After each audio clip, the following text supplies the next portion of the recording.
Thank you so much, Shubha, and welcome everybody to what I hope will be a fascinating session this Sunday evening. I'd like to begin by thanking the organizers of this great festival. It's an honor to me, especially because I'm returning, well, virtually returning to the city of my roots. And we should welcome everybody or say hello to everybody in the true Mysore tradition. You see, in Mysore, coffee is a tradition. I mean, beyond all books and beyond palaces and everything, coffee is a tradition. So it's like, the most common greeting in Mysore is coffee aita. All right. Have you had your coffee? So coffee is not a tradition in Mysore. It's an obsession. Oh, God forbid, if there were one bubble less in the froth or one drop of, milk extra, you don't want to do that. Not with a Mysorean. That's why coffee aita is also like, they're checking you out. You sure you had your coffee, right? You have enough coffee inside you to be able to carry off this conversation. So now you don't want to piss off a Mysorean. They'll come after you with that famous Mysore abuse. You know what that is? Yake? Belige nashta madila. Why? Have you not had your breakfast today? So if you're like a cabbie in New York or I don't know, a political spokesperson in New Delhi, just it's a great opportunity to provide some training here in Mysore, on how to abuse properly. So okay, all right. Okay. So I promise you that's the last small talk you'll hear from me all evening. I just wanted to prove to everybody that I'm as hopeless as I was before. All right then. So this palace city, this royal city, the city of literature. And so the Mysuru Literature Festival embodies so much meaning because it carries so much culture. And I must compliment the organizers for the meaningful hashtag as well. Books will see you through. We're feeling bound between four walls these days. And therefore we will be liberated by the pages bound in a book. So beautiful. And who better to share this platform with than Sagarika? I know you love Mysore too, Sagarika, right? I do. May I take this opportunity to extend my heartfelt thanks to Shubha, to the entire Mysuru Litfest community. Thank you so much for having me. I absolutely love Mysore. So when you send me the invitation, I immediately accepted because, the next best thing to actually being in your city is virtually being in your city, because I just love the ambience. The public spiritedness of Mysoreans, the sheer cleanliness actually of the streets, the so spick and span, the palaces, the Dasera celebrations. I just love being in the city. It's one of my favorite cities in India, actually. So I'm delighted to be part of the Mysuru Lit Fest, and I'm also delighted to learn that it actually grew from a book club. Which is wonderful because lit fests are about books and ideas. So I'm absolutely delighted to be here. Thank you so much for inviting me, and thanks Shashi for being part of the conversation. Thanks, Sagarika. Everybody, I've known Sagarika Ghose as a journalist because after all, she is one of India's most journalists and broadcasters. I mean, very familiar face on television as well. She's worked at the Times of India, Outlook, the Indian Express. She was a primetime anchor on BBC World's Question Time India. I remember that one. And a primetime TV anchor and deputy editor at CNN IBN when it was CNN IBN. But of course, we also know Sagarika as an author. She's written the widely acclaimed best-selling biography of Indira Gandhi, Indira, India's most powerful prime minister, slated for a screen adaptation. Her latest book, Why I'm a Liberal, a manifesto for Indians who believe in individual freedom. That's the book we are talking about today, has been making waves. That's for sure. I mean, everybody seems to have heard of that book for sure, and many of us have read it. She's also written two novels, though, The Gin Drinkers and Blind Faith. She's won a lot of awards, prominent among which is the C.H. Mohammad Koya National Journalism Award, the Best Anchor Award from the ITA, or the Indian Television Academy.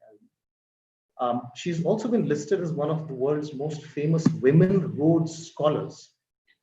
I think that's really a feather in India's cap. She's a popular and well-read and widely read columnist, and at present she's consulting editor with the Times of India. Sagarika, so thank you for tolerating me through this session, and if you're okay, we'll start off. Sure. And fantastic. To begin with, and I will continue this monologue. I mean, I'll just hand it over to you. I promise you it won't be very long. But I just wanted to dig a little deeper into what liberalism actually means and what it doesn't, and how it applies to various facets of our lives, and also why liberalism needs some help today. So I mean, it seems the biggest problem with liberalism seems to lie right in its definition. What is it? I mean, is it? I mean, it's undeniable that the history of people, people who call themselves the original liberals is checkered at best, because although it's been around for right since the ancient Greeks, really, it was John Locke in the late 18th century who formalized it as a theory, and today many people say that's all it is, a theory. But it's been also co-opted in eclectic ways, and that's why so if on the one end of the spectrum you have John Stuart Mill's utilitarian concepts, to Keynesian economics, which involves state intervention. So I mean, so we've got to problematize that, and we will get Sagarika to deproblematize it.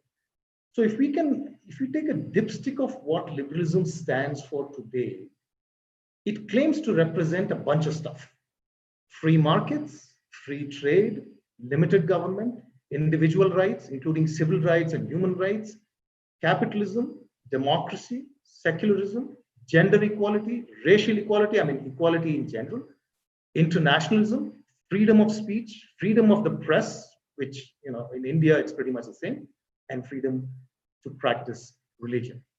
But here's the thing: liberalism's definition is fluid, isn't it? I mean, that's how I look at this entire journey, or the spectrum of definitions that seems to encompass that it seems to encompass, because it's fluid.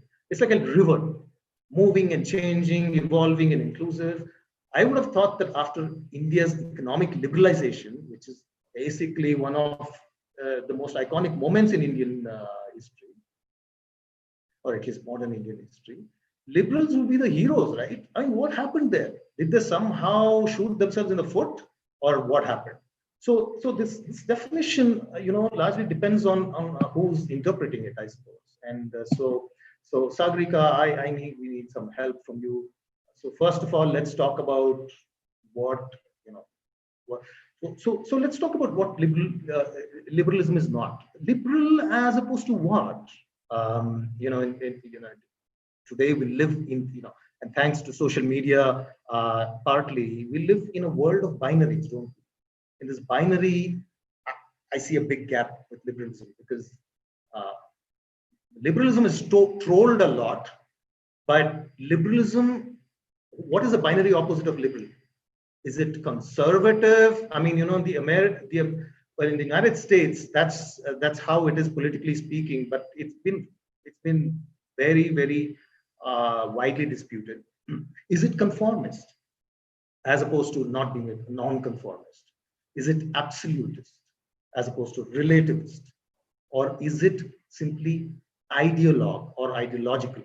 So, what are some of the political stances that a liberal would take, Sagarika? So liberal, how would you see this in a binary context? Thanks, Shashi. That was so lots of different questions there. Let me begin by addressing your first question, which is how do we define who is a liberal and why have I written this book? What is the reason to write a book called Why I'm a Liberal in 2020? Now, the reason why I decided to write the book and why actually my publisher and I decided on the book was precisely because the word liberal is caricatured so much, or particularly over the last 6 years, let's say. As you say, we're on social media, we're called libtard, seculars, SIC SICKULAR, secular, feminazi, all kinds of names are given to the so-called libtard. I was told that libtard is a combination of liberal and retard. So, it's like if you're liberal, you're then retarded. So, so all these names that are there for the word liberal. Now, I wanted to explore what the word liberal actually means in India. What is its definition? And because I've always defined myself as a liberal, I also wanted to own it and explain to people why the word liberal is important. And while being aware of the shortcomings of liberals, why today we need a robust, dynamic, functioning liberal position. We need all kinds of positions. This is one position that we also need. Now, the word liberal, as you rightly say, it stems originally from the Enlightenment, the age of Enlightenment, the 17th and 18th century in Western Europe. It was the age of reason, the age of rationality, the age of scientific temper. It came out in a way of the religious wars of the time when people rejected, Martin Luther King, the Reformation, Martin Luther, sorry, he rejected the Christian clergy and went against it. It was a spirit of rebellion.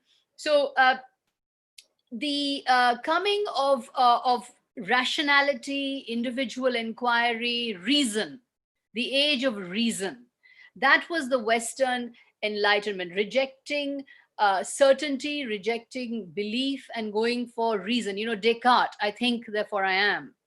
Now, coming from the Enlightenment, you had the rise in the 18th century of liberal theories and liberal ideas. And these ideas centered around basically the idea of individual freedom.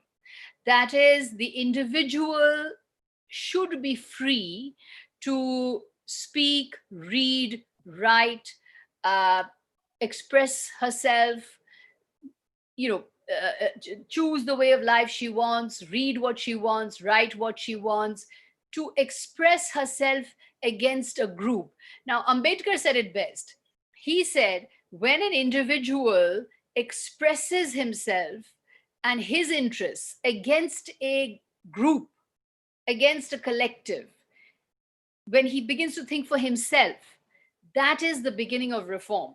And so liberalism is a civil, economic, and social ideal that aims at greater freedom for the individual and a limited government, a smaller government. That is, it does not have that much faith in the state. It's individual freedom and individual action, and not that much reliance on state power. Now, orthodox ideologies of the left and of the right rely on the state. They are statist ideologies that rely on state for reform. The left ideologues, you see the state as an instrument to end exploitation, or see the state as an instrument to redistribute wealth, or see the state as an instrument to create an equal society. Now, the liberal is standing in a way apart from the use of the state to impose any ideology or any doctrine. It is in fact a doctrine of individual freedom, which is the famous statue in America. Which statue defines America? The Statue of Liberty, right? The Statue of Liberty. So liberalism comes from the word liberty. Now, liberty, as I said again, is individual freedom and the freedom to choose and a limited government. Now, our freedom founders, the founders of India, were deeply influenced, I believe, in a way by the Western rational Enlightenment ideas. The founders of India, whether it was Gandhi or Nehru or Ambedkar, they were all steeped in not only their own traditions and not only their own their own values and their own community traditions, but also in the Western ideas of scientific inquiry, of rationality, of reason, and individual freedom, which is why our Constitution is a deeply liberal document. It promises liberty, justice, fraternity, equality. It's deeply liberal. It is all about the individual and all about the individual's freedoms. Now, how do we relate liberalism to India? If I'm talking about Western notions of the Western Enlightenment and liberal theories of J.S. Mill, of Descartes and Diderot, how do we relate this to India? Well, I believe that, in a way, Mahatma Gandhi, I believe, was not only the founder of of the Indian nation, and not only the leader of India's freedom struggle. I believe he was the founder of India's modern liberalism. Because Gandhi, if you read him in detail, is repeatedly talking about the problems he has with too much government power, with too much state power. He's talking always of freedom for the individual. The Gandhian notion of Swaraj is not just Swaraj in the sense of independence from the British. It's also Swaraj in terms of independence from a government. It's the freedom of the individual to conduct his or her own affairs. Satyagraha, the Gandhian Satyagraha, is the idealistic reformed individual, because the quest for political change is ultimately a quest for personal change. You see, you embark on personal transformation in order to achieve political transformation, which is why Gandhi laid stress on behavioral changes, non-violence, vegetarianism, celibacy. Now, you didn't have to practice all of these, but these were instruments by which you gained mastery over the self, by which you gained control over yourself and your personality. And it was this enlightened personality that participated in the quest for political change. Right? So it began from the individual. And so, and not only did Gandhi promote this theory of individual freedom, but he drew for this Indian liberalism on Hinduism. Because, Hindu traditions are tremendously liberal. I'll give you an example of this. In 2001, I went to cover the Kumbh Mela. I was in Outlook magazine at that time. And the Kumbh Mela, of course, that was the Mahakumbh. It's a fabulous, magnificent festival held on the banks of the Ganga. And there are sadhus and sants, and it's a dizzying array of people that you meet there. And I, being a skeptic and a rationalist and a liberal, I had gone there thinking, okay, this is going to be just another story. And, it's not going to be that interesting for me. But when I went there, I was listening to the various pravachans. You have these, the sadhus give various dialogues, sort of talks. They give pravachans. And so I listened to one of them. And one of them was particularly interesting for me, and it haunted me and it stayed with me, and I put it in my book as well. He was talking about what is happiness, right? He said, what is happiness? So he was saying, he was saying Anand kya hai in Hindi, Khushi kya hai. So he was talking about happiness, and he said there are three kinds of happiness. The first kind of happiness is, when you go to a movie or you go to a film or you go to a party, you go out with a friend, it's very nice, you feel very happy, you come back, but you know that that's going to end because the movie will end and your dinner will end and your party will end and you'll have to go back home. So that's a fleeting happiness. That is also happiness. There is a second form of happiness. The second form of happiness is when you go to when you're doing a job, you go to an office, you do a job every day, 9 to 5, you're doing routine job, you're getting your work done, you're coming back, you're getting a sense of satisfaction that I have done my job very well, and I've come back and I'm very happy with my job. And that is also a sense of, gives you happiness. But there is a third kind of happiness. And he said, what is this third kind of happiness? So the third kind of happiness, and he said all these happinesses exist together. It's not as if there's one or the other or the other. They all exist together. But there is this last and third kind of happiness. He said, this is the happiness that comes from effort, koshish. When the human being is making an effort to rise out of his or her circumstances against odds. The swimmer who's out of breath, who can't swim anymore, but still pushes forward for the last lap. The mountaineer who's struggling, who's running out of oxygen, but still pushes ahead. So, we, who may be borne down by every day, the trials and tribulations of daily life, but we still make an effort, we still push on, we still carry on. That gives you a different kind of happiness. That is, he said, the happiness of a Nelson Mandela and a happiness of a Mother Teresa, the happiness of effort. And what is that? That is the human soul. It's the human endeavor, the individual's effort, the individual's ability to transcend his or her circumstances, the individual's ability to rise above circumstances. And this is what Gandhi spoke about, the individual Atma. You see, in Hindu philosophy, again, I'll come down to it, and which is why, again, I think it relates so well to liberalism, is that it's the Atma and the Brahma that are the two main forces in Hindu philosophy.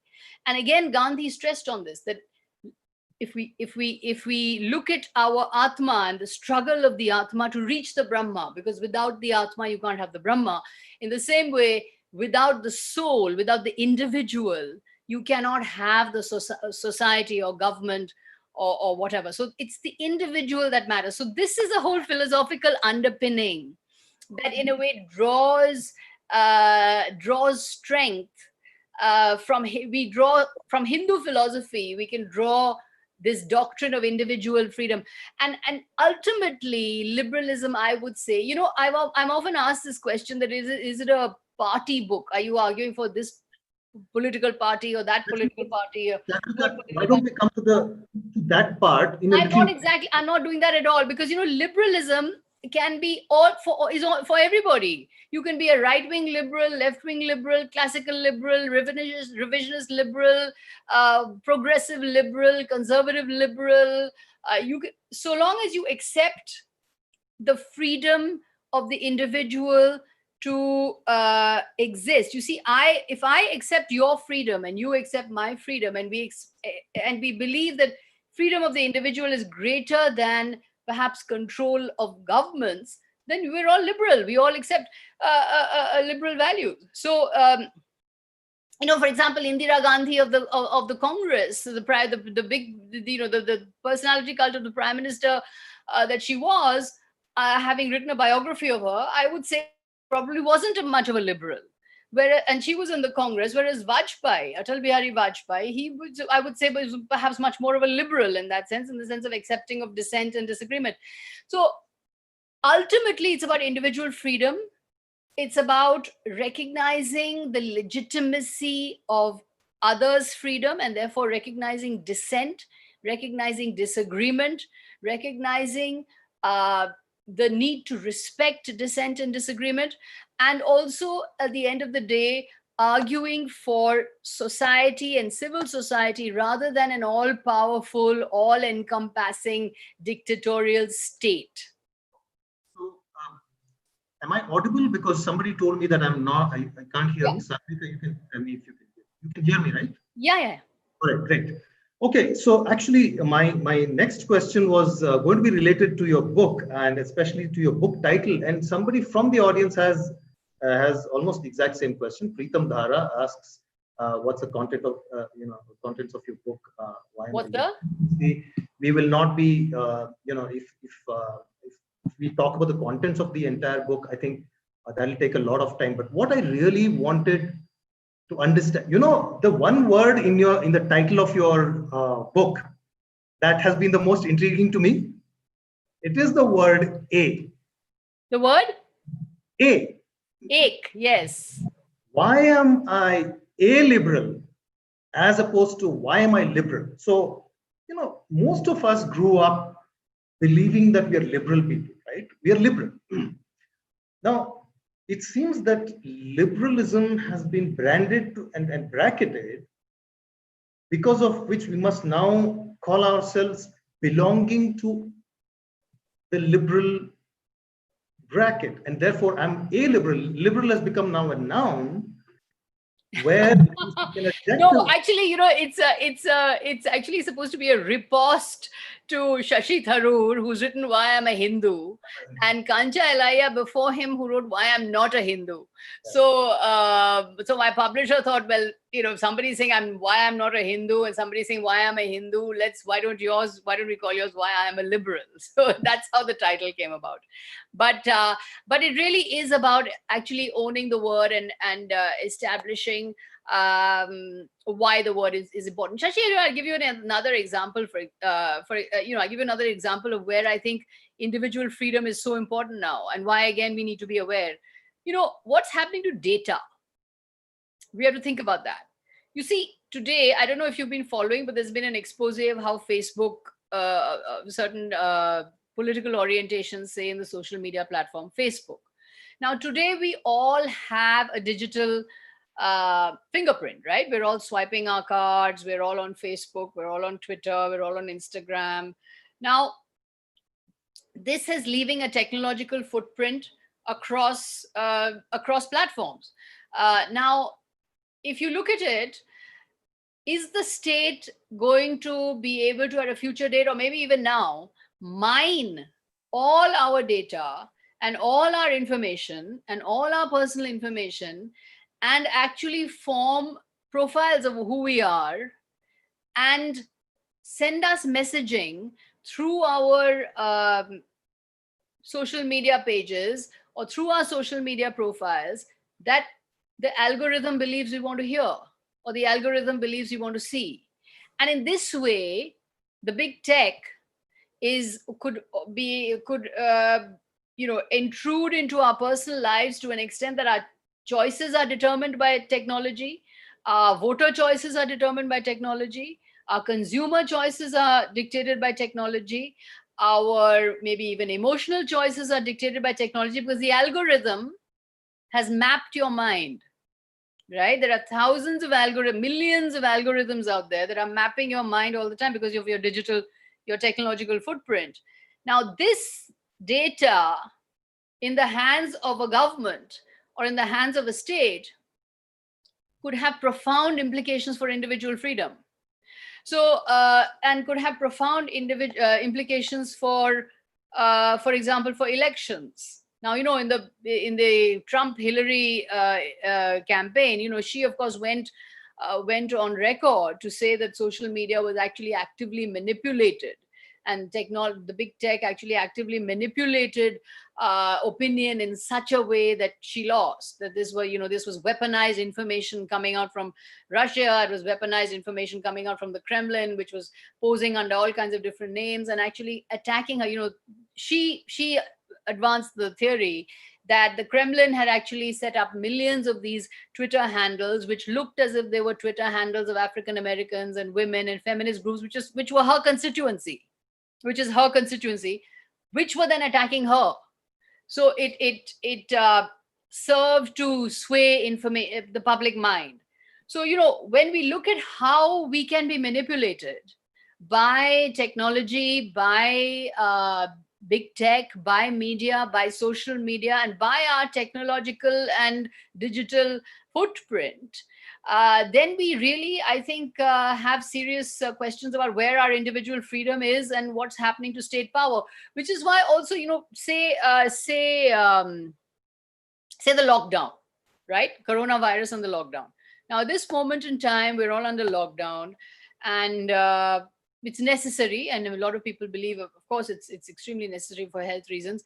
But if you look at the powers of the police at this moment in time, you and I are in a way insulated from it. But as a journalist, the police at this moment in time has truly enormous powers. The babus and the bureaucrats have enormous powers.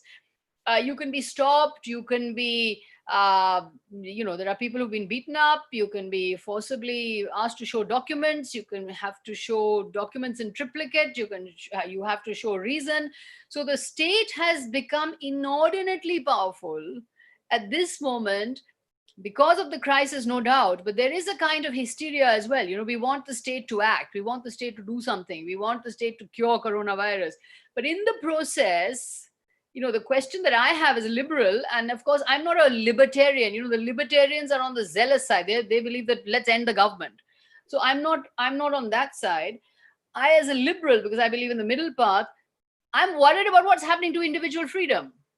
How much individual freedom are we sacrificing in order to give the state enormous powers to dictate when we can go out, when we can watch a movie, when we can go to the park, when we can go for a run? I mean, I've seen people, I've seen policemen actually stop elderly people from walking in a very rough and ready way. I mean, this was happening in my residential colony, and I had to tell the police that please be a little um, courteous with them. They're not people who you can lord over. But the manner in which police power and state power and the power of the bureaucrats is increasing, and I'm saying this is across the board at every level, has meant that our freedoms in many ways are severely curtailed. Think about it. I mean, can you go out when you want? Can you eat when you want? Can you go to a cinema hall? You can't do any of these things. That's all very well. Yes, there is a lockdown and you can't do any of these things. But we have to ask that, will we get these freedoms back? And how much freedom are we willing to give up in order to facilitate state action? Okay. So, Sagarika, couple of questions. One is a pushback, the other is a question. One from Bhavanish Mohanty, and the other one is from, let me see, Mohammad Shafiullah. Now, so I'll just paraphrase because in the interest of time, because this is something that's been on my mind as well. So So if you want to go that path of defining liberalism from a Hindu point of view as well, right? Of not just individual freedoms, but the individual, if you will, the responsibility almost of having a critical mind, of having a mind that is constantly questioning or asking questions. Does that go to an extreme when people perceive liberals as constantly questioning whether questioning is required or not? On the one hand, there is that. On the other hand, is it simply the fact, the definition of liberalism is that you must be critical? That is the only way you can be individual. So that's a kind of an intriguing. I just want to read out Gandhi on government. Just before I answer that question, this is what Gandhi said. He said, "Government control gives rise to fraud, suppression of truth, intensification of the black market, and artificial scarcity. Above all, it unmans the people and deprives them of initiative. It undoes the teaching of self-help." See, that's Gandhi on state power. I also want to quote Rajagopalachari, who I think was also very interesting on state power, and I think it's very important that we that we understand why I'm stressing on this, because I do believe that the all-powerful state is going to be the bugbear of our lives. All of us are going to face some point or the other the heavy hand of the state and the heavy hand of government action, and we have to find civil society ways in which to in a way at least be able to in a way resist. Talent and energy must find scope for play without having to cringe and always obtain special individual permission, and this permission and that permit and that official from this minister and that minister. The effort must be judged by the open market in India and abroad. Statism must go. Government must be reduced to its proper function. So this was Rajagopalachari, as you know, who founded the Swatantra Party in 1959, which was a liberal party, and of course Gandhi. But coming to your question about questioning too much, I don't think we question enough, frankly. I mean, when I was researching my book, I found a Pew survey, PEU, the Pew survey, which showed that 53% people in India actually want a supreme leader who is not checked by either judiciary or parliament. They want a supreme leader. 55% in India said they want army rule. So, do we want to even be free? Do we want to enjoy individual freedom? Or do we actually want to be ruled by a supreme leader who is taking away our freedoms? Are we feudal that way? So, in that sense, when I'm talking about individual freedom, or I'm talking about resisting too much political control or government control or state control over liberty, or I'm talking about individual liberty, the question is, do we have an awareness of individual liberty, and are we even interested in questioning? Now, Hindu philosophy is all about questioning. The seeker seeks alone, and the seeker is constantly asking questions. Now, what is the Bhagavad Gita? Bhagavad Gita, God himself is asking, God himself is being interrogated. Krishna is being interrogated by Arjuna. Please tell me why I should fight this war. So it's a question answer. God himself is being questioned. In the Ramayana, Radhakrishnan's translations of the Ramayana, I found fascinating, and I delved into them for this book. I mean, Rama as a hero is constantly plagued by self-doubt. He's questioning himself all the time. He's constantly having problems with his family life. He's estranged from his parents. He then becomes estranged from his wife and children. So his is a life of plagued by self-doubt and questioning. So Hindu philosophy is all about questioning. In the Brihadaranyaka Upanishad, which I read, again, the questioning is there between Gargi and Yajnavalkya. She's constantly asking questions.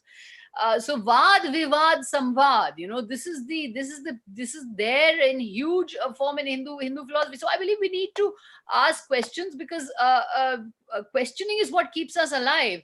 And if we want, as I've told you, and I was telling you in our earlier discussion, if we want to have a free economy, we need to have freedom of thought.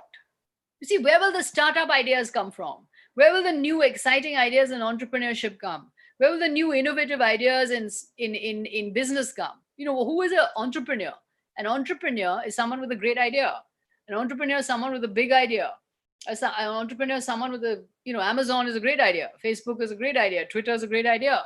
So how will you get these great ideas if your mind is closed, or if you're constantly worried about saying too much, or not saying this and not saying that, and kowtowing to authority and bowing to authority? It's only the free mind that can create the free economy.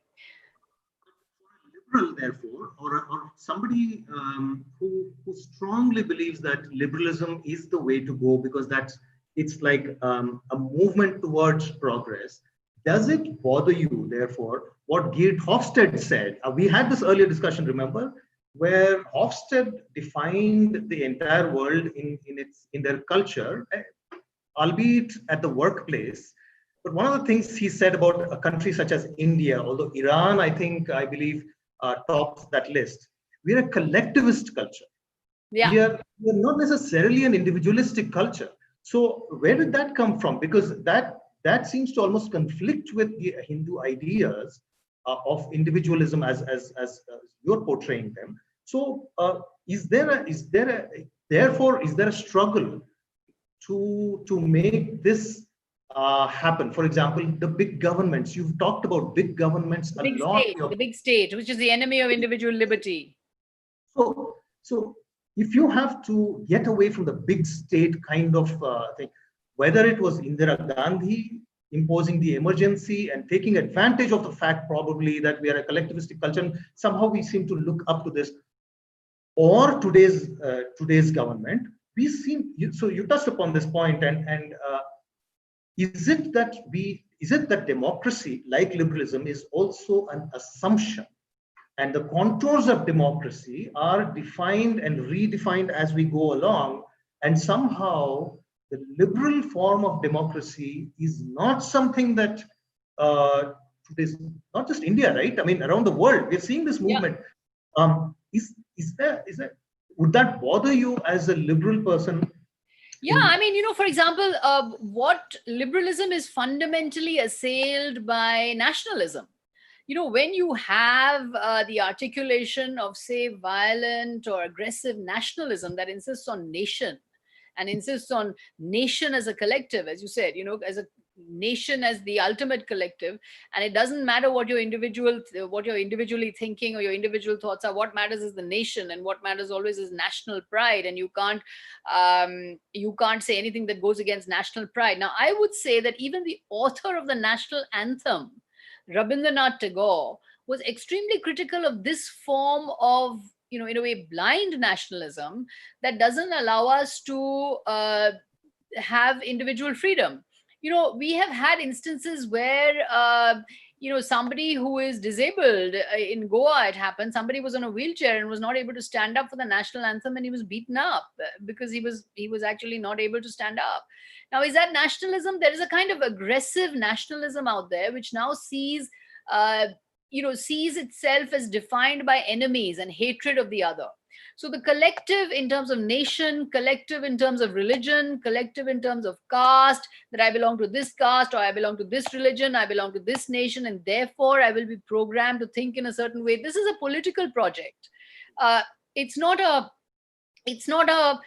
philosophical inheritance of Hinduism. It's not a philosophical inheritance of the traditions of Hinduism.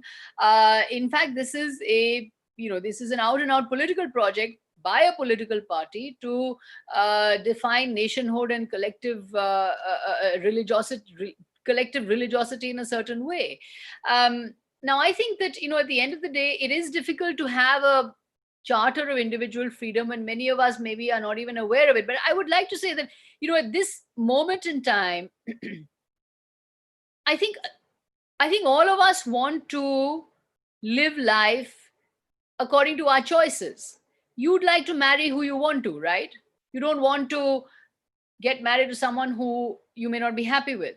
You would like to eat what you want. You would like to dress the way you want. You would like to see the kind of movies you want to see. You would like to read what you want to read. You would like to write what you want to write. You would like to make the most of your freedom. Now, today you're having a dialogue, you're having a get together, and I wrote this. You're having a get together in your house, you're having a wedding celebration, and somebody crashes into your home and says, "This is an anti-national party. Stop it. You're wearing anti-national clothing. You're playing anti-national music. Your music is against my religion, or your clothes are against my religion." What are you going to do? Who are you going to go to? So who will defend you? Who will defend these individual freedoms? And it's happening more and more. So I think that we need to be aware of why it's important to defend individual freedom, why individual freedom is important, B, why individual freedom is important to defend, and C, what can happen if we don't defend individual freedom. Because if we don't defend individual freedom, we will be in a situation where, society itself will become unfree. And if society becomes unfree, we cannot have a growing economy, we cannot have excellence in universities, we cannot have excellence in science, we cannot have excellence in the arts, we will not have excellence in publishing, we will not have excellence in writing, because the mind will not be free. Rabindranath Tagore, where the mind is without fear. So the mind has to be without fear. I don't know if you read a book by Umberto Eco called Name of the Rose. Have you read it? It's a very interesting book. It's a book about a 14th century monastery in which the monks are being murdered. And an investigator arrives. He's a 14th century Hercule Poirot, and he's William of Baskerville. And he comes to the 14th century monastery trying to find out why the monks are being murdered. And it's a mystery. Who in a monastery would murder monks? And the interesting thing about the book is that then you find out, he discovers why they're being murdered. And I'll spoil it for you. I'm giving you the end. But, the monks were being murdered because they had found Aristotle's lost book, The Comedy, and they were learning how to laugh. So they were learning how to laugh at the church. They were learning how to laugh at religion. And because they were learning how to laugh, they had to be killed. Because, as Umberto Eco says, laughter kills fear.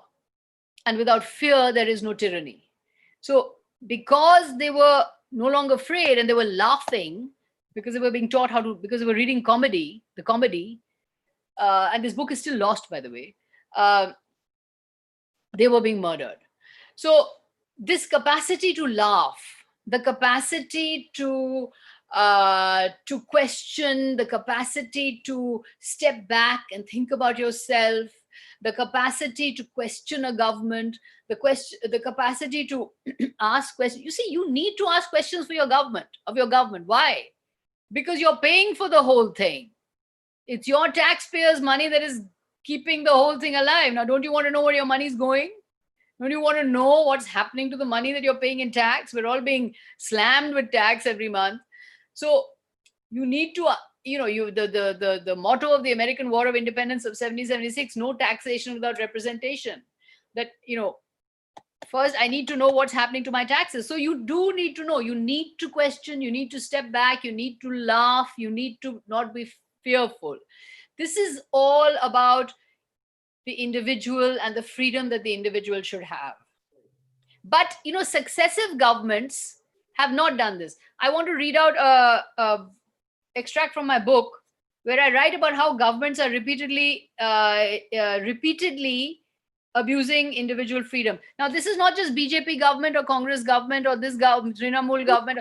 It's every government. Every government is doing it. Every government is abusing individual freedom.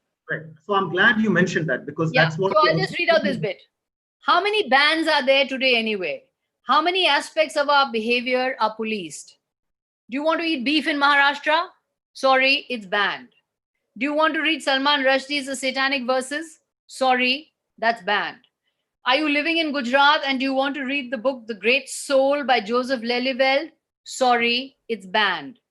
Want to see the movie 50 Shades of Grey? Sorry, it's banned. Want to see the film Fana? Sorry, it's banned. Want to see the play Me Nathuram Godse Bolte Hai? Sorry, banned.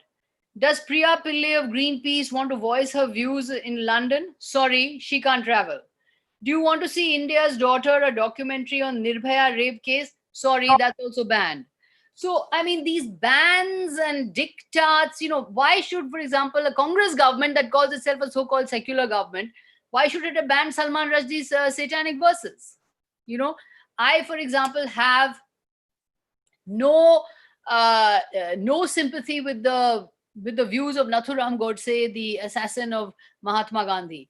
But I still believe that a play, Me Nathuram Godse Bolte Hai, which shows his point of view, should not be banned.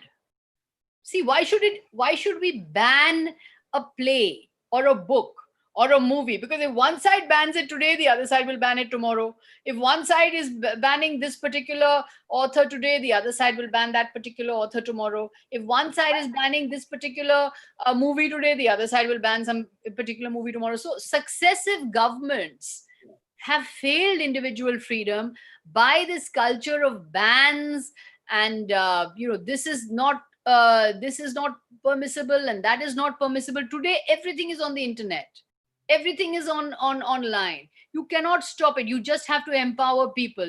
Banning this and banning that is not the answer. If you have a problem with the book, write another book. You have a problem with my book, please write a book condemning the book, but don't say that this book should be banned or a film should be entirely banned. Why is the censor board, for example, I'll just give you one example.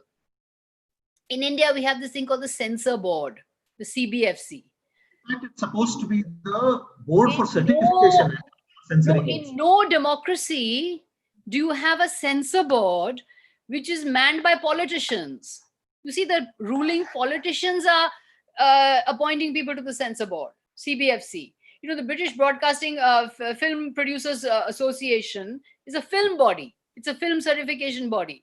The Motion Pictures Association of America is a motion picture association body. But here you have CBFC, which is, which politicians are appointing.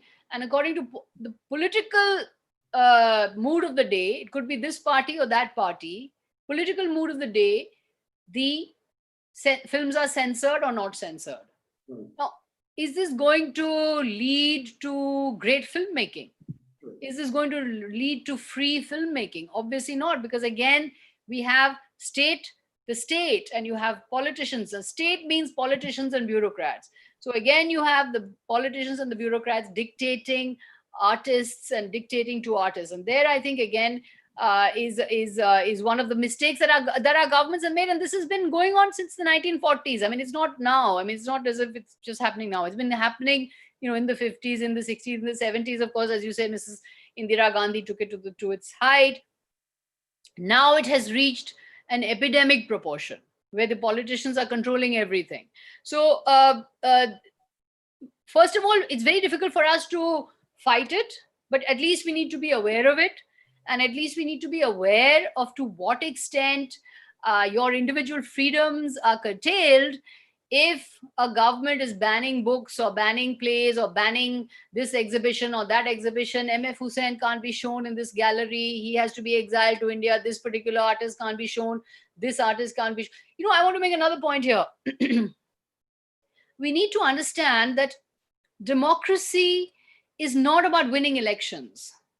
Democracy is not about electoral majorities, because electoral majorities, by definition, are not permanent.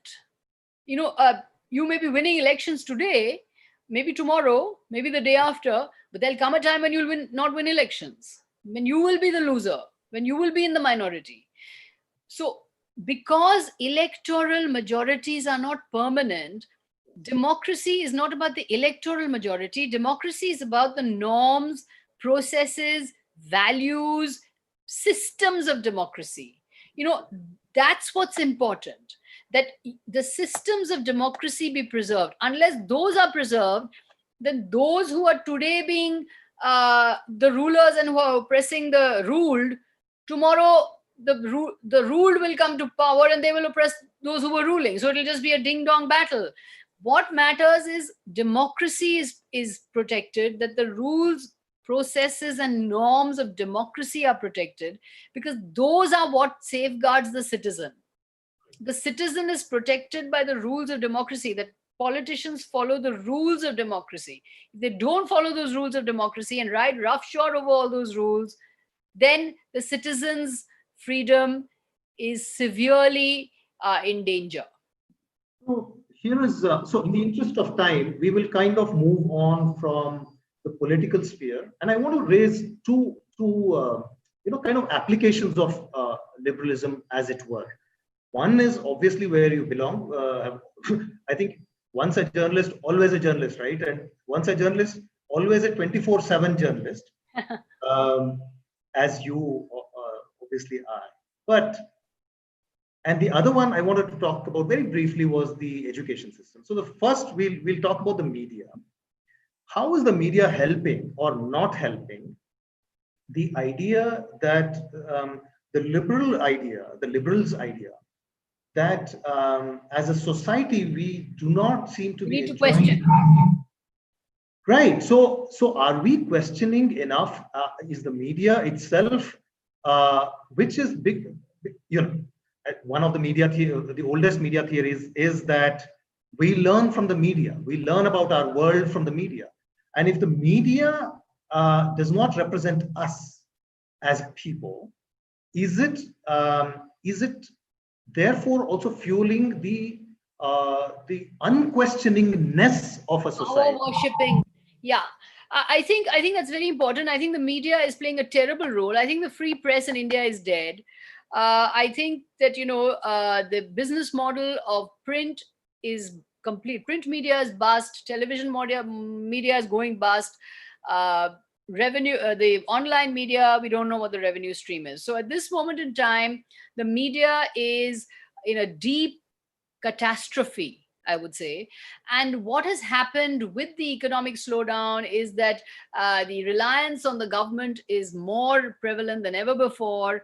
And the media is simply not free. The media is subject to all kinds of influences. The media is subject to commercial influences, to political influences, to influences of the dominant party of the region. So I believe a free and fair media at this point is hard to find. We are now witnessing the complete subordination of the media to the dominant political executive. So the promoting of the culture of questioning, the promoting of the culture of holding a government to account, the promoting of a culture of wanting to know what's happening to my taxpayers' money, or wanting to know what is happening to the welfare schemes that I'm paying for, what is happening to the facilities that I'm paying for, what is happening to to the schemes and the healthcare and the education that I'm entitled to. uh, these questions are not being asked by the media today, or at least large parts of the media, because of the huge uh, dominance of the political executive on the media. So media is in a catastrophe. But I would say how you can come out of the situation is, A, switch off the 9 o'clock news, switch off news television. I mean, if you've got blood pressure problem, if you've got low blood pressure, maybe, and you want to raise your blood pressure, then watch the news. But if you don't have a health problem and you don't want to raise your blood pressure, please switch off the news. It's not worth listening to, it's not worth looking at. What you can do is, create your own news list. Today you have the luxury of a lot of online spaces available, a lot of online platforms available, a lot of websites. You have all the TV channels on online. You have all the newspapers online. So go online and curate your own news list. Find the stories you want to read and read them and see if they match up with listings in other places. The days of opening one news channel and I'll get all my news from this particular news channel, or one newspaper, I'll get all my news from this particular newspaper, those days are gone. That single source news is gone. So you'll need to look at a different wide variety of news sources in order to get free and fair information. Now, You're media saying, is not making you question. Media is not making you alive to questioning, which is why, in a way, I believe that this campaign, that I've started, in a way, to make people question, to make people ask questions, and to ask questions about what's happening to their world and to their government, needs to happen. I think you asked a second question about what was your second question? You said media, and can I talk about women a little bit, we need to about talk. gender I'm justice? so sorry that we've not touched upon on the gender issue of this. Just to finish off the media part of it, do you see a very, and very quickly, since we are also going to have to address the gender issue, is that, do you see a conflict in the fact that, first of all, you're saying that, well, liberalism does stand for free market, and in the free market, ratings driven television space, or media space, is also therefore conforming to a liberal concept, isn't it? So, but on the other hand, the concept of questioning, which is also a liberal concept, is being kind of That's a very good question. And are they in conflict with each other?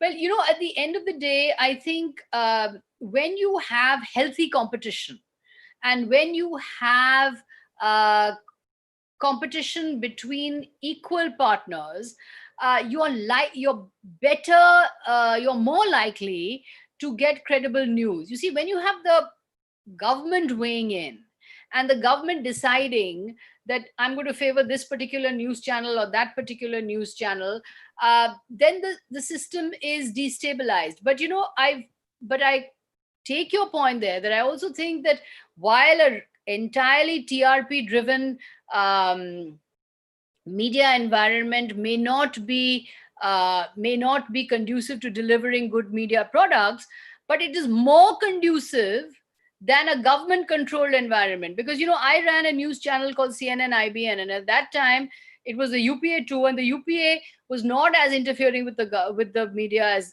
this particular regime.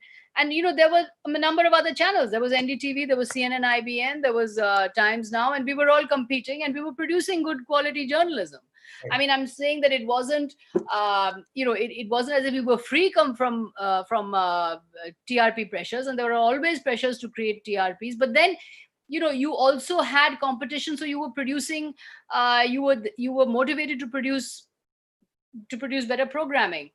But today, what you have uh, is government intervention on behalf of this channel or that channel or that channel. So then it's not a level playing field, and you can't, because it's not free. You have to echo the views of the government of the day. So, I'm saying the obverse is not necessarily more freeing. If the free market is not going to give you free media, then if we're saying we should have a government controlled media, or if we should have a publicly controlled media, that's even worse. So I believe the TRP model is the lesser evil than the government controlled model.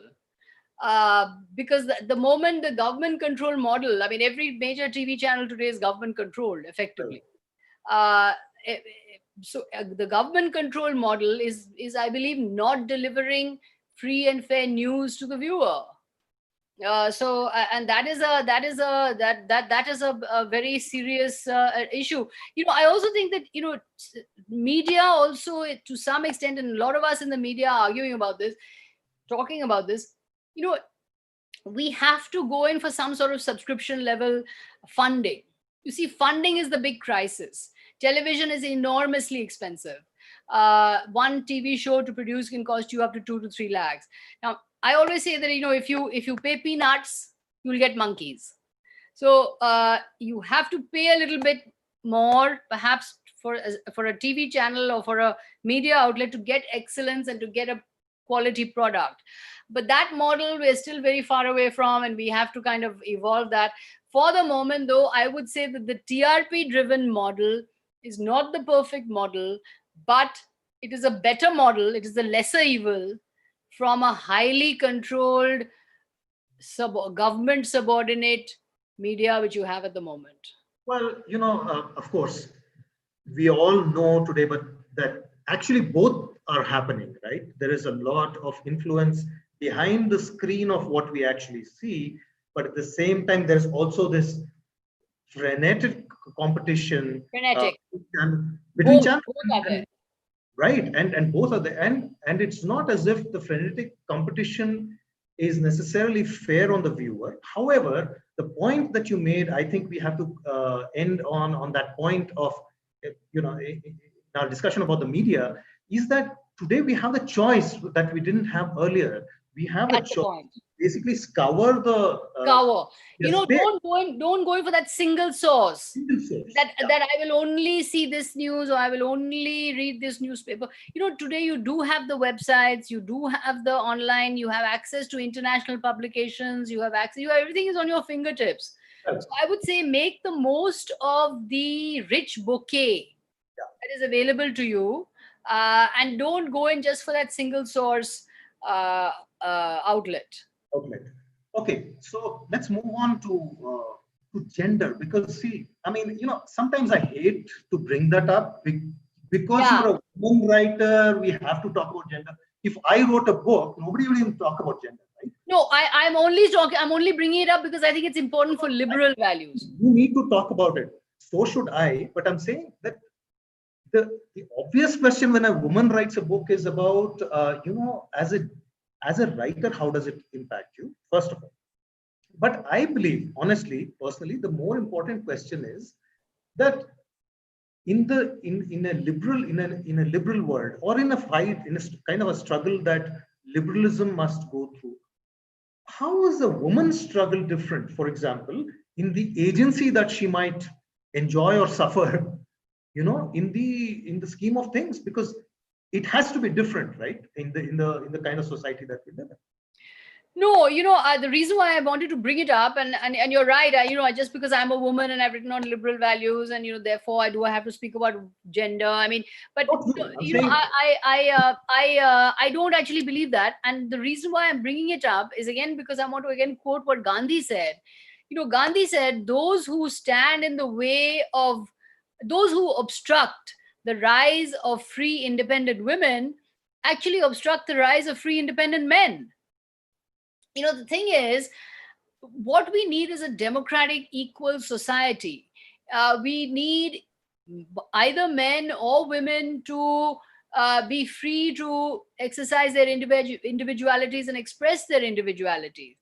Today, we have a huge kind of backlash happening against so-called feminists, against so-called feminazis or feminists. I mean, I know you're in your state, in Karnataka, that incident I think it was in Mangalore, where in the Amnesia Lounge, where, young women were sitting in a bar, and the Sri Ram Sene had come in and dragged them out by the hair, and, said that they were abusing Bharatiya Sanskriti.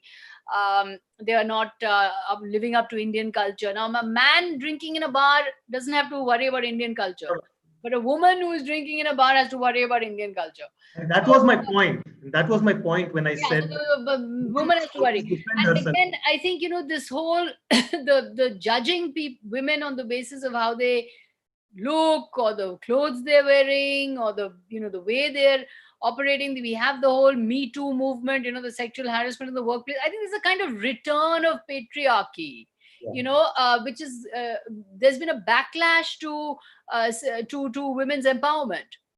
There was a colleague of mine who once told me in an office that she was coming in a bus, and she was sitting in there was a man sitting in the ladies' special seat, and she saw an elderly woman, and she said, "Why don't you get up and make place for this elderly woman?" And he said, "I won't. What are you going to do?"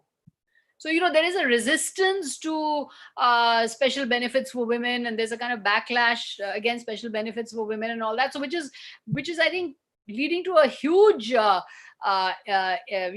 in crimes against women. Crimes against women are rampant in Delhi. There, cases of sexual harassment, cases of rape, and these are going up instead of going down. And it's happening because,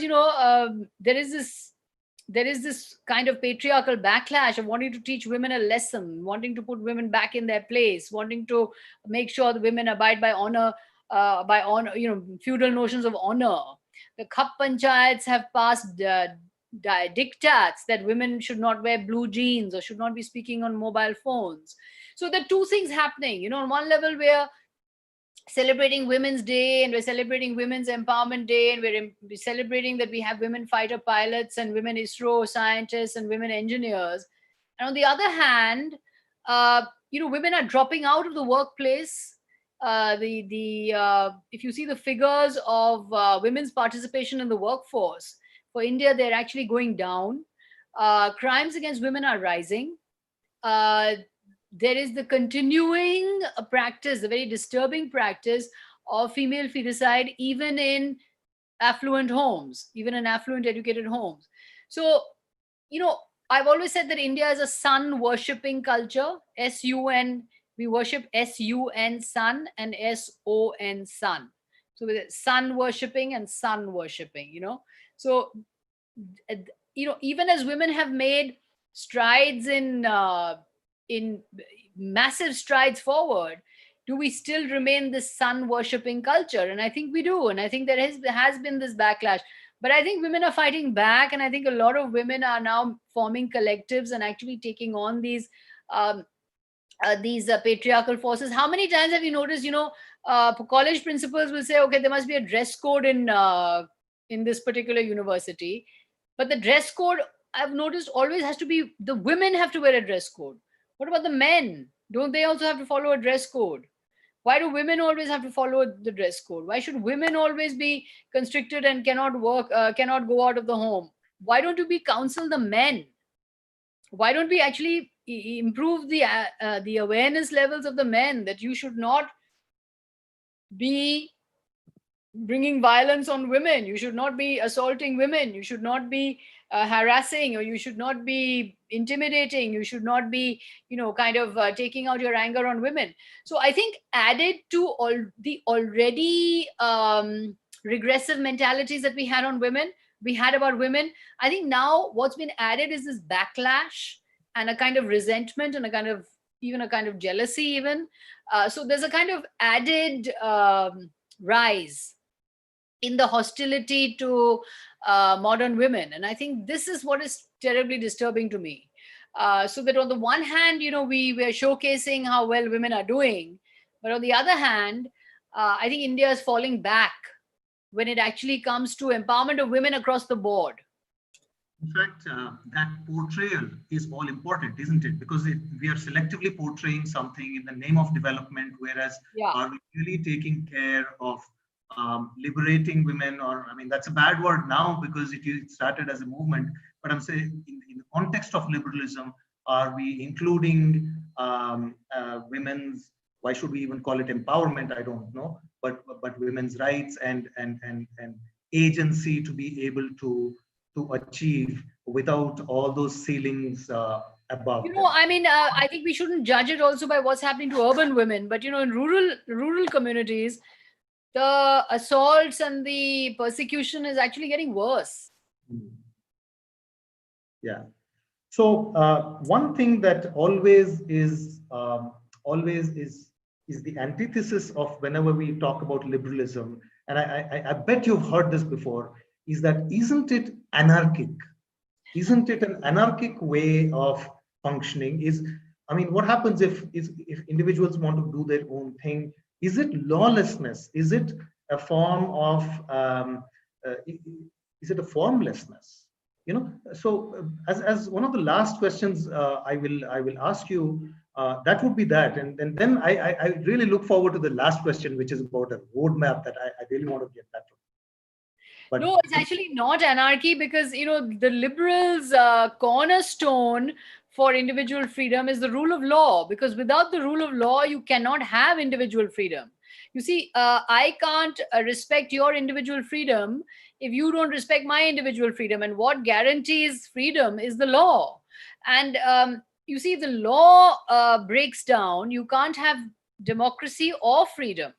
And the law is based, and I'm glad you brought this up, because I think this is very important. The law is based on facts, and we are at this moment moving towards the post-truth society, post-truth, but the truth doesn't matter. Only what matters is opinion and views and WhatsApp forwards and fake news. I mean, we didn't touch upon fake news, but that's a huge issue also. Fake news and WhatsApp forwards. So does the truth matter? As the historian Timothy Snyder says, that if the truth doesn't matter, and if we're willing to believe all kinds of lies and all kinds of falsehoods, then without truth, you can't have law. And without law, there is no democracy. And then there is anarchy. So truth is very important. And truth is what the liberal is all about. The pursuit of reason and the pursuit of fact and the pursuit of the scientific temper is all about the truth. It's about facts. I always say this to journalism students, that today we're supposed to do a balancing act, between somebody who says this and somebody who says that. You take a middle ground. Somebody saying it's raining, somebody saying it's not raining, and you're supposed to look at the two and figure out which is the balancing act. Are you supposed to do a balancing act? No. You're supposed to look outside the window and see if it's raining. You know what I mean? It's not a balancing act between is it raining or is it not raining. You have to look outside the window and see if it's raining. And which is why fact is important, truth is important. And on the basis of truth and fact, we have the law. And without law, there is no freedom. Dharmo rakshita rakshita, dharmo rakshati rakshita. The law protects those who protect the law. You think so? One question on education before we move on, because the national education policy has just been announced, and last year the same Kasturirangan committee had included the word liberal in it. It had used it liberally, and liberal education was supposed to be kind of the guiding principle for our education reform. And the NEP 2020 is truly reformative in the theoretical sense and in the conceptual sense. The word liberal has been replaced by holistic.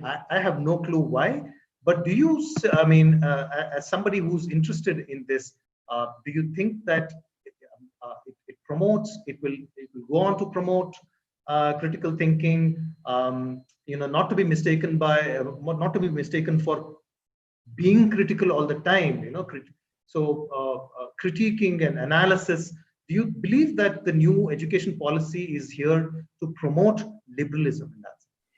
I think that I have a lot of praise for the new education policy. I think a lot of it is very good. For example, I do think that there's been a lot of scientific study to show that early education in the mother tongue is something that is supposed to be very scientifically established. So there's a lot in the policy which has been thought out and which is important. But again, I would argue that while we have a new education policy, what are we actually doing to safeguard the freedom of thought of the student? You see, the student has to be able to explore, able to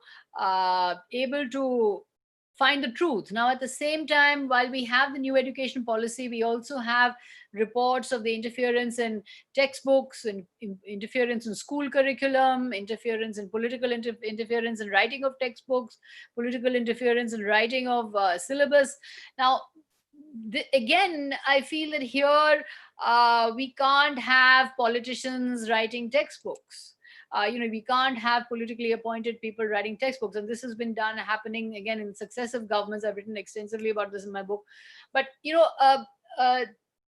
I would like to see a new education policy with less sort of prescriptive norms and more giving emphasis on freedom for students, freedom for the schools, and freedom for local communities to actually decide through a process of stakeholding, through a process of dialogue, what kind of school and what kind of education they would like to have.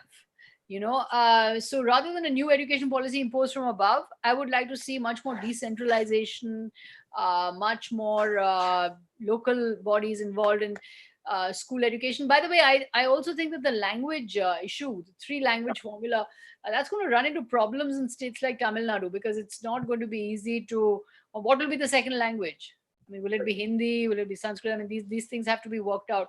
So I think, there's a problem with a lot of states feeling that the Hindi imposition might be part of the NEP language formula.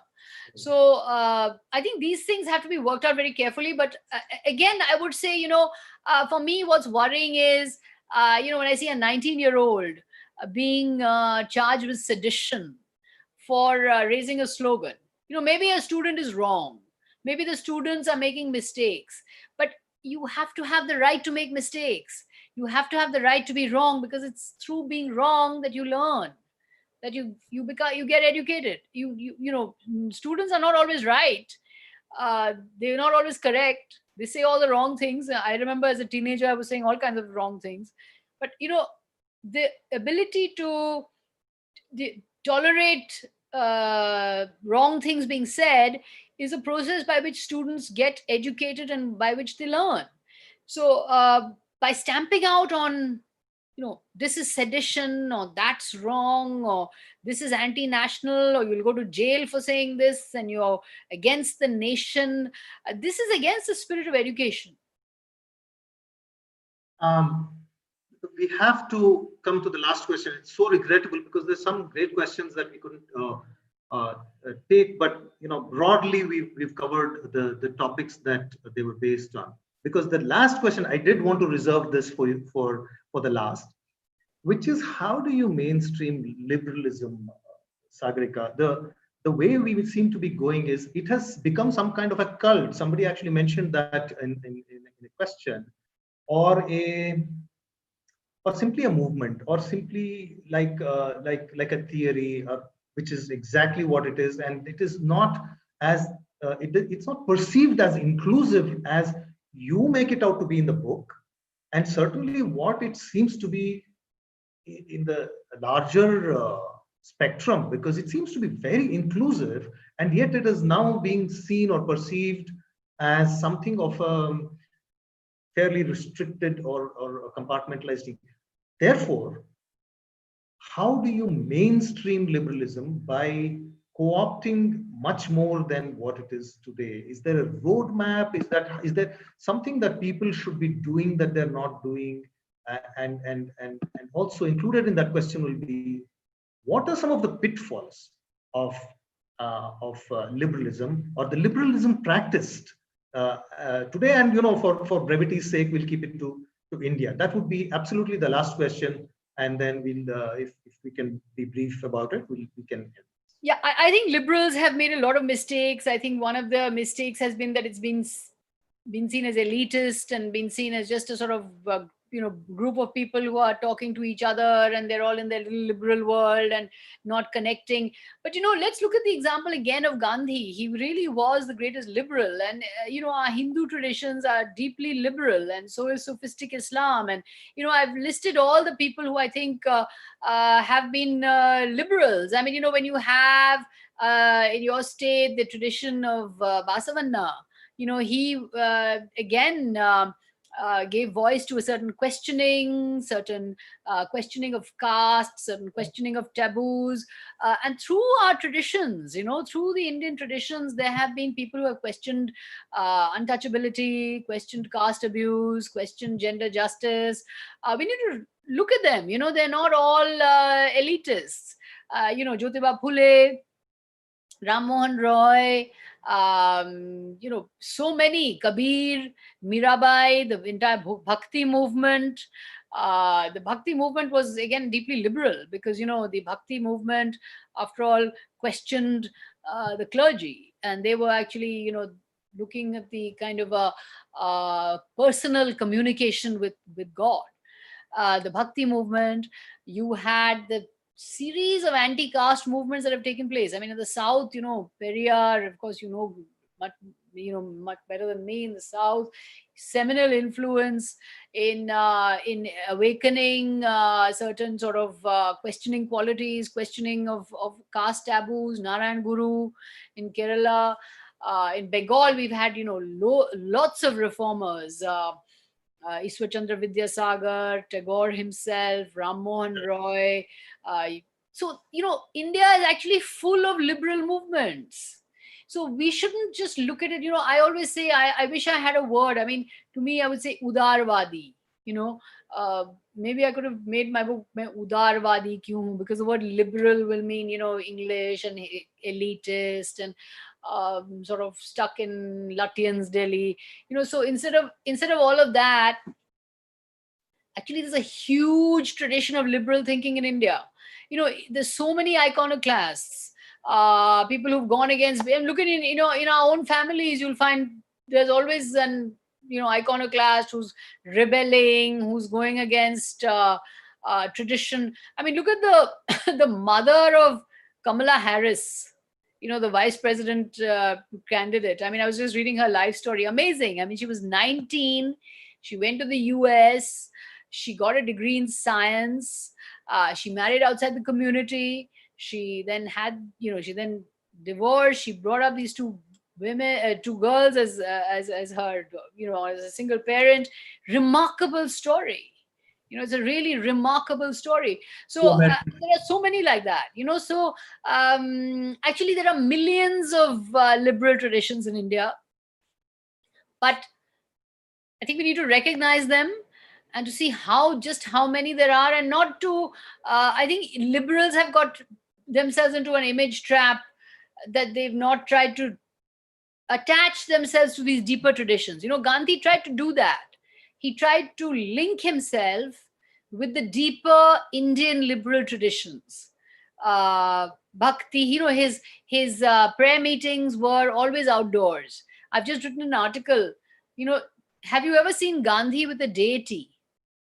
There are no photos of Gandhi with any deity, although he was an orthodox believing Hindu, but never a photograph of Gandhi with any deity or in any shrine or any temple. They were always outdoors, multi-faith prayer meetings. So there's so much questioning in our culture. Our culture is full of questioning. Our culture is full of. So I think if we want to mainstream liberalism, we have to think about the many, many movements that have existed in our land of questioning, of self improvement, of individual freedom, and of freedom. There are many such saints and philosophers and thinkers who have striven for freedom. Poets, writers, Dabholkar, Pansare, Kalaburgi, so many have striven for freedom and for questioning. Sagarika, it's been an absolute pleasure. I must also tell the audience that although we couldn't take all the questions, many of the I think questions. the 36, is it the 38 questions on the chat or? So there are a lot of questions coming in. But what I've done is, because a lot of questions were in the same genre, I have kind of integrated Yeah, okay. to broader questions, so that, I mean, we wouldn't have had the time to take all the questions at all. So I have integrated. The pitfall of doing that, or the downside of doing that, is I couldn't take most of their names, as I'm sure that we would have loved to do that. We haven't been able to do it, but broadly we have covered many of both the concerns, as well as the more conceptual, as well as theoretical aspects of it. And I believe that your book is important in furthering not just the cause of liberalism, but the practice of liberalism, because you write from a standpoint of being a journalist who has seen liberalism up close and personal, what it is to practice it as a media professional, because that, I think, media professionals do have that luxury of practicing liberalism, and I believe that I do media literacy classes, as you know, Sagarika, and one of the things that I try to disseminate there is literally the practice of media. How do media persons think? How does the media think? If everybody started thinking in that analytical way, critical thinking sometimes stems from that. But I believe that in India, the states where you have maximum liberal values, that is, values of citizenship or individual freedom, are states that are very forward looking. For example, in Karnataka, you've got a tremendous culture of civic groups, citizens groups.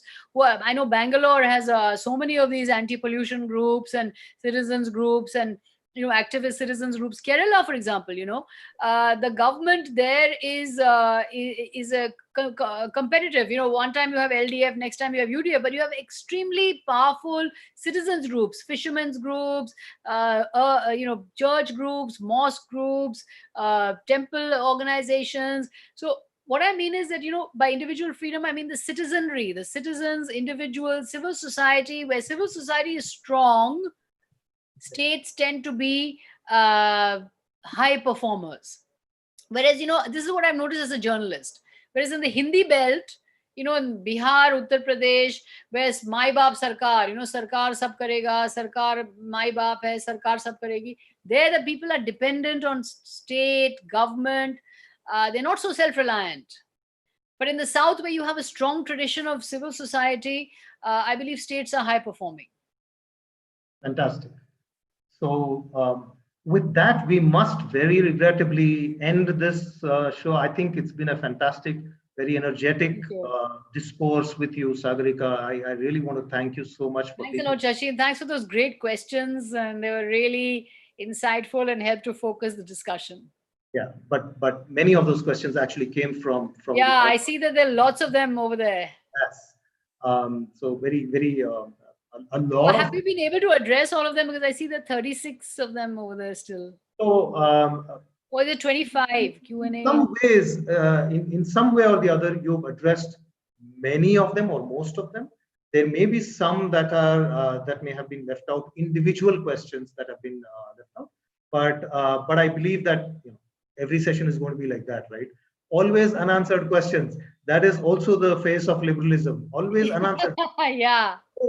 That's exactly how it is. Keep the dialogue going.